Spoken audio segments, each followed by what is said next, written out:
ಆತ್ಮೀಯ H16 news ಅರ್ಥಾತ್ ಸೀತಾರಾಮ್ ನ್ಯೂಸದ ವೀಕ್ಷಕರೇ, ನಾನು ನಿಮ್ಮವ ಎಂ ಆಯುಧ ಮಲ್ಲಪ್ಪ ಜೊತೆ ಅವರು. ತಾವು ಈಗ ಸುದ್ದಿಗಳ ಲೋಕಕ್ಕೆ ಎಂಟ್ರಿ ಹೊಡಿತಾ ಇದ್ದೀರಿ. ಈ ಸುದ್ದಿಗಳನ್ನು ಪ್ರತಿಯೊಂದು ನೋಡೋ ಜೊತೆಗೆ ನಿಮ್ಮ ಅಭಿಪ್ರಾಯಗಳನ್ನು ಹಚ್ತಾ ಇರ್ರಿ. ಯಾಕಂದರೆ ಈ ಸುದ್ದಿಗಳು ನಿಮಗಾಗಿ, ನಿಮ್ಮ ಬದುಕಿಗಾಗಿ, ನಿಮ್ಮ ವೈಚಾರಿಕೆಗಾಗಿ, ನಿಮ್ಮ ತಿಳುವಳಿಕೆಗಾಗಿ ನಿಮಗೂ ಗೊತ್ತು. ಜೊತೆಗೆ ನಮಗೂ ನಿಮ್ಮೊಂದಿಗೆ ಇದೊಂದು ಮಾತಾಡುವಂಥ ಜೊತೆಗೆ ಸುದ್ದಿಗಳನ್ನು ಬಿಡುವಂಥ ಕೆಲಸ. ಈ ಕೆಲಸದಲ್ಲಿ ನಾವು ನಿಮ್ಮೊಂದಿಗಿದ್ದೀವಿ ಅಂತ ಹೇಳ್ತಾ ನೋಡ್ತಾ ಇರಿ ಈ ಸುದ್ದಿಗಳನ್ನು. 17ನೇ ತಾರೀಕು 24ನೇ ತಾರೀಕು ಶ್ರಾವಣ ಮಾಸದ ಅಮಾವಾಸ್ಯೆಗೆ ಗುರುಗಳು ಹೋಗ್ತಾರೆ. ಪೊಲೀಸರು ರಕ್ಷಣೆ ಕೊಡಬೇಕು ಅಂತ ನಾವು ವಿನಂತಿಯನ್ನು ಮಾಡ್ಕೊಂಡಿದ್ದೀವಿ. ಪೂಜ್ಯರು ಆ ದಿನ ಅಲ್ಲಿ ಹೋಗ್ತಾರೆ. ಆ ಅನಧಿಕೃತ ಟ್ರಸ್ಟಿನ ಶೈತಾನ್ಗಳು ಮತ್ತೆ ಸ್ವಾಮೀಜಿ ಮೇಲೆ ಮುಗಿಬಿದ್ದು, ಯಾಕೆ ಬಂದು ಕುಂತೀಯಪ್ಪ ಏಕವಚನದಲ್ಲಿ,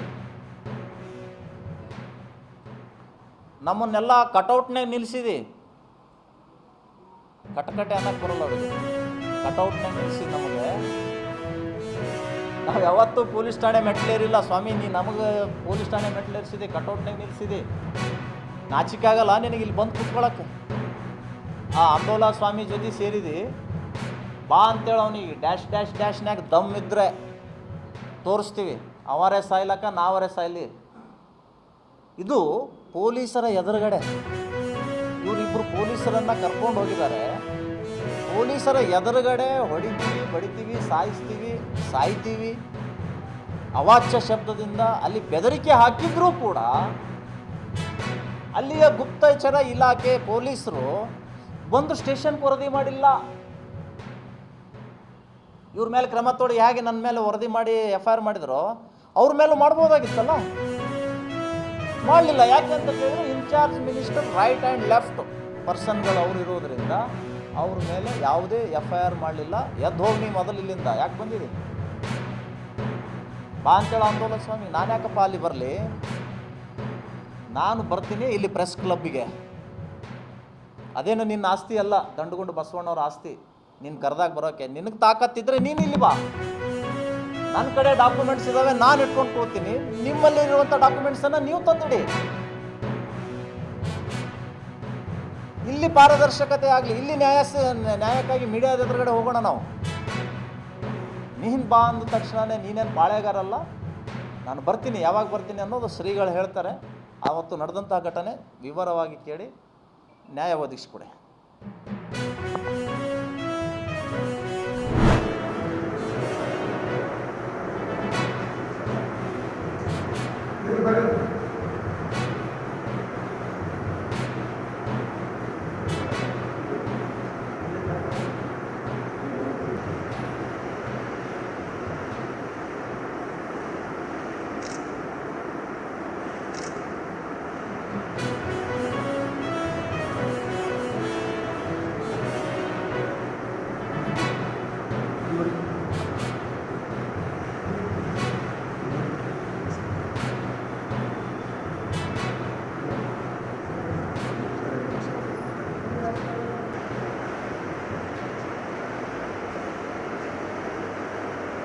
What?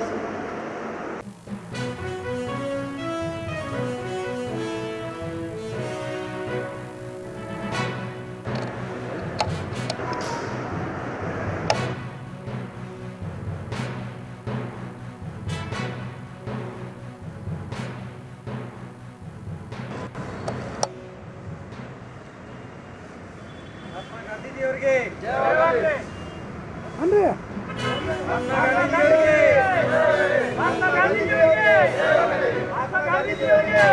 ನಿನ್ನೆ ನನಗೆ ಒಂದು ಸುದ್ದಿ ಬಂತು. ನೌಕರರ ಸಂಘದ ಪದಾಧಿಕಾರಿಗಳು ಮತ್ತು ಅಲ್ಲಿರ್ತಕ್ಕಂಥ ಪ್ರತಿನಿಧಿಗಳು ಮತ್ತು ಸದಸ್ಯರು ಡೆಪ್ಯೂಟಿ ಕಮಿಷನರ್ ಹತ್ರ ಹೋಗಿ ದೂರದರ್ಶನ ಕೇಂದ್ರ ಮುಚ್ಚಬಾರದು ಅನ್ನುವಂಥ ಮನವಿಯನ್ನು ಕೊಟ್ಟಿದ್ದಾರೆ ಅನ್ನುವಂಥದ್ದು.